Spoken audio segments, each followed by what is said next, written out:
भाइयों, देवियों, सज्जनों, बंधुओं, तो secret invasion all episodes are streaming now on Disney plus Hotstar. तो आप में से कई लोगों ने ये सीरीज एवरी वीक एक एक एपिसोड करके देख ली होगी। कईयों को इंतजार होगा इसके सारे एपिसोड ड्रॉप होने का। तो आज इसके सारे एपिसोड आ चुके हैं। तो चलिए आज की इस वीडियो में इस सीरीज के बारे में ही बात करेंगे। और हाँ गाइज, यहाँ हम एक एक एपिसोड वाइज ब्रेक डाउन करने नहीं बैठेंगे। मैंने इसके लिए एक वोटिंग अपने चैनल पे पोस्ट डाली थी। इसके लिए पहले ही वोटिंग करवाई थी कि आपको इस एपिसोड वाइज रिव्यू देखना है, पूरी सीरीज का रिव्यू देखना है। तो ज्यादा वोट मिले थे पूरी सीरीज के लिए। तो ओवरऑल हम इसमें पूरी सीरीज के बारे में बात करेंगे और ऐसे फैक्ट्स के बारे में बात करेंगे जो एमसीयू के इस सीक्रेट इन्वेजन स्टोरी लाइन या इससे आगे की जो स्टोरी है उससे जुड़ रहे हैं या एमसीयू के फ्यूचर के लिए जरूरी है। सिर्फ उन्हीं फैक्ट्स के बारे में बात करेंगे। और आपको एपिसोड वाइज ब्रेकडाउन देखना है तो वो आप यार देख सकते हो इजीली, बहुत सारे चैनल्स पे वो डला हुआ है। चलिए यार बिना किसी देरी के शुरू करते हैं। तो यार आगे एक वार्निंग है, स्पॉयलर्स भी हो सकते हैं। तो अभी तक आप जैसे किसी ने ये सीरीज नहीं देखी है तो मैं पहले आपको प्रेफर करूंगा कि सीरीज देख लो। तो सबसे पहले तो यार फर्स्ट एपिसोड के साथ ही इंट्रो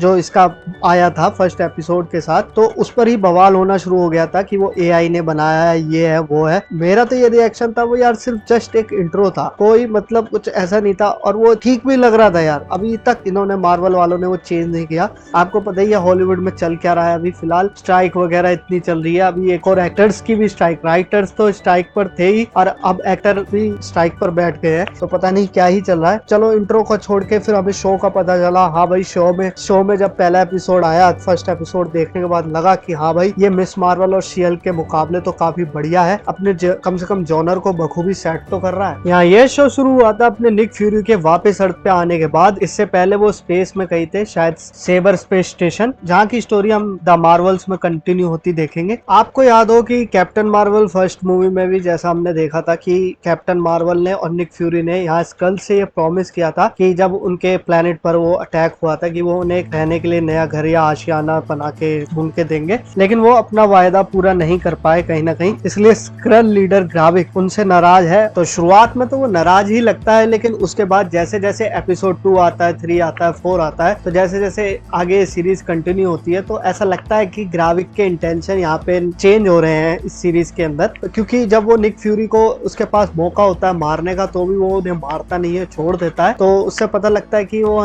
यहाँ वो निक फ्यूरी से बदला लेना नहीं चाहता, यहाँ उसका इंटेंशन कुछ और भी है। 4th एपिसोड तक हम आते आते देखते हैं यहाँ हमारे टेलोस और फ्यूरी के बीच में एक अच्छी बॉन्डिंग है। वो अच्छे दोस्त हैं और दोस्त हमेशा लड़ते भी हैं, तो वो नोकझोंक और वो बॉन्डिंग, वो उनके बीच का प्यार और वो लड़ाई हम साथ साथ देखते हैं। यहाँ परफॉर्मेंस की बात करूँ तो यार टेलोस, गाया और सोनिया का परफॉर्मेंस मतलब बिल्कुल इस शो में 4 चांद लगा रहे हैं। और निक फ्यूरी चचा तो है ही badass. Second and third episode तक आते आते हमें ये भी पता चलता है कि यहाँ दुनिया भर में स्क्रल्स फैल चुके हैं पूरी बुरी तरह से और लाखों की तादाद में ये फैल चुके हैं और बड़े बड़े पॉलिटिकल लेवल पर, पॉलिटिकल पदों पर, कुर्सी पर ये आ चुके हैं और सत्ता इन्होंने हथिया ली है। इसका एक सबसे बड़ा उदाहरण है कर्नल रोड्स, जो कि एक एवेंजर होते हुए भी पता नहीं कितने टाइम से स्क्रल के भेष में बैठे हुए हैं। लास्ट फाइनल एपिसोड में हमने उनको रिलीज होते हुए भी देखा उस कैद में से, और साथ में एवरेट रोज भी थे। अब ये दोनों पता नहीं कब से इस तरह से कैद हुए पड़े हैं और कब से इनका रूप जो है वो स्क्रल्स ने एक्सचेंज करा हुआ है ये भी नहीं पता गाइस। यहाँ गाया एक यंग कैरेक्टर है और पूरी तरह एक पैशनेट कैरेक्टर उस सीरीज में उसको एक तरह से प्रेजेंट किया गया है। काफी अच्छा डिसीजन है शो मेकर्स का। इस तरह से सीरीज की शुरुआत हुई थी तो ऐसे लग रहा था कि यहाँ यार सब मरेंगे। तो फर्स्ट एपिसोड में मारिया हिल मरी, थर्ड में गाया मरी, फोर्थ में टेलोस मरा। मतलब हर एक एपिसोड में किसी न किसी की डेथ कंपलसरी हो रही थी। और ऑल्दो गाया 4th एपिसोड में वापस आ जाती है। इस शो की एंडिंग आते आते हमें यह भी साफ होता है कि यहाँ स्क्रल का लीडर ग्राविक है, वो यहाँ एक सुपर स्क्रल वाली पावर्स को हथियाना चाहता है। यहाँ वो सुपर स्क्रल बनना चाहता है ताकि वो पूरी दुनिया में अपने दुश्मनों पर भारी पड़ सके। अब उसका इरादा था निक फ्यूरी से बदला लेना, बल्कि हार्वेस्ट को पाना। मतलब यहाँ हालांकि वो दोनों ही करना चाहता है। वो एक तरह से भड़का हुआ भी है निक फ्यूरी पे कि उसने अपना वादा पूरा नहीं करा उन्हें घर देने का, और इसीलिए वो वॉर छेड़ना चाहता है निक फ्यूरी और अर्थ के लोगों के खिलाफ। तो तो इसलिए वो चाहता है कि मेरे को सुपर स्कल वाली पावर मिले और मैं निक फ्यूरी और पूरे अर्थ से बदला ले सकूं और अपने लोगों को इंसाफ दिला सकूं। तो यहाँ एक और कैरेक्टर जिसने शो में हमें सरप्राइज किया है वो है निक फ्यूरी की वाइफ स्क्रल वारा। उन्होंने यार एज अ निक फ्यूरी के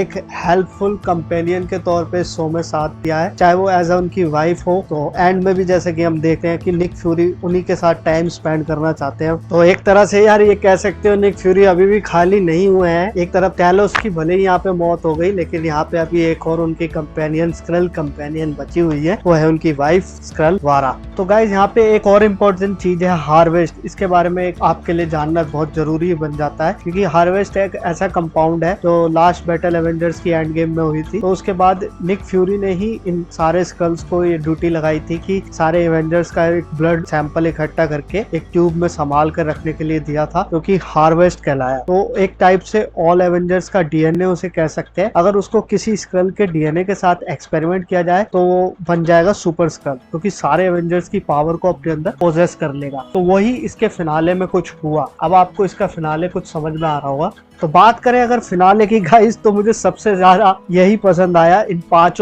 एपिसोड में मुझे 6ठा एपिसोड सबसे ज्यादा पसंद आया। मतलब 6th एपिसोड देख के मुझे लगा इन्होंने सब कुछ इसी के लिए ही बचा रखा था, कुछ भी नहीं दिखाया, सब लास्ट में बम फोड़ दिया इन्होंने। और जिस तरह से एपिसोड 6 में निक फ्यूरी आराम से ग्राविक को हार्वेस्ट देने चला जाता है, मुझे लगता है इस शो के राइटर्स मतलब राइटिंग में क्या हो गया है सर, मुझे डाउट होने लगा। निक फ्यूरी इतना बड़ा चूतिया कब से हो गया? जो बंदा खाता सोता और जागता भी प्लानिंग के साथ है, वो इतनी टॉप सीक्रेट चीज को एक स्क्रल रेबल के हाथ में कैसे दे सकता है? लेकिन भाई साहब ऐसी एडिंग किसी ने भी एक्सपेक्ट नहीं करी होगी। जब गाया जाती है निक फ्यूरी बनकर ग्राविक के पास और वो उसको एक पंच रख के देती है, उनकी पावर्स मिलती है उस चैम्बर में, वो एवेंजर्स वाली, तो वो कंपाउंड वो यूज कर लेता है। तो यहाँ हमने जब उनकी फाइनल बैटल हुई तो उन्हें वो पावर्स यूज करते हुए देखा। आपने ड्रैक्स की पावर्स को देखा होगा, मैंटिस की पावर्स को देखा होगा, यहाँ तक कि विलन्स की पावर्स भी इन्होंने पोजेस कर ली है आपस में जब वो लड़ रहे थे। तो थैनोस की पावर्स भी हमने देखी, और उसके बेटे वाली पावर्स, जो थैनोस के दोनों बेटे हैं उनकी पावर्स भी देखी। उनका हाथ उसके लग जाता है। मतलब वो आप शो में देखना यार अलग ही, मतलब फिनाले नहीं देखा तो आपने इस शो का कुछ नहीं देखा। कुल मिलाकर इस सीरीज का अब कंक्लूजन मैं आपको दूं, यूएस गवर्नमेंट ने अब स्क्रल्स भगाओ एक मिशन छेड़ दिया है यूएस गवर्नमेंट ने। तो निक फ्यूरी अब वापस सेबर जा रहे हैं कि खतरा टल चुका है। निक फ्यूरी अपनी वाइफ वारा को भी अपने साथ ले गए हैं। तो आगे की कहानी वहीं पे कंटिन्यू होगी। सोनिया और गाया अब एक आपस में उन्होंने एक अलाय बना लिया है, जैसे फ्यूरी और टैलोस का था। आगे की कहानी हमें द मार्वल्स में देखने को मिलेगी, जो कि आएगी यार 10 नवंबर को। अब बिल्कुल वेट नहीं हो रहा, क्योंकि अब द मार्वल्स फिल्म कई सीरीज और उससे जुड़ती जा रही है, क्योंकि मिस मार्वल से भी जुड़ेगी। अब वो सीक्रेट इन्वेजन इस शो के आफ्टर कहानी, आफ्टर मैथ क्या होंगे उससे भी जुड़ रही है, और आफ्टर एंड गेम के जो क्या कंसिक्वेंसेस है उससे भी जुड़ रही है। तो द मार्वल्स अपनी कैप्टन मार्वल का ही सीक्वल नहीं होने वाला, वो 4 to 5 MCU मूवीज का सीक्वल भी उसे कह सकते हो।